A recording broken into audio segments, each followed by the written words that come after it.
What is going on, everyone? This is Film Couch Reviews, and I'm Eric. And this past weekend, I watched Dead Man's Wire. I was so excited to see this movie because it has such heavy hitters in it. Bill Skarsgård, Dacre Montgomery, Coleman Domingo, Al Pacino. I mean, what more can you ask for from a film? This movie really has a great performance of all the actors in it. Now, this movie is a true story, and I didn't realize that until I started watching it because I really didn't do a lot of research into this film before seeing it. But this was such a great watch. Now, the story follows the true story of Tony Kiritsis kidnapping Richard Hall, the son of a mortgage loan company that screwed Tony over.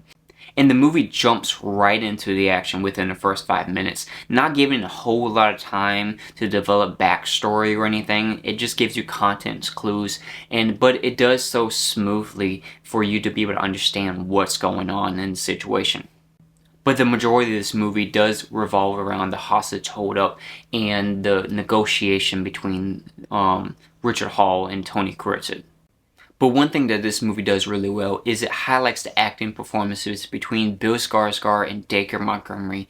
I really enjoyed watching these two characters on screen, especially Bill Skarsgård. His character was so chaotic, so crazy, absurd, but yet it was very comical to watch. I did not expect to go in this movie laughing as much as I did. But that was due to the absurdities that happened in this movie. And remember, this is a true story. This actually happened. And these characters nailed the performances. Now, don't go into this movie thinking that this is going to be a tense hostage situation. It does have its tense moments, but it's more absurdity than it is action-packed. And I think that's one thing that may not draw a lot of people in because it relies more on acting performances. But seeing that this movie was a true story, and at the end of the movie you did see a little bit of a footage that did actually happen in real life, it just added to the performances that much more. And everyone just pulled it off perfectly. Now, one thing that really stood out to me was the cinematography in this movie. It really stood out to make it feel like a classic film and more within the 70s, and it almost made you feel like you're watching it through the lens of the media. There were certain moments in it that made it feel like you were watching it on the news.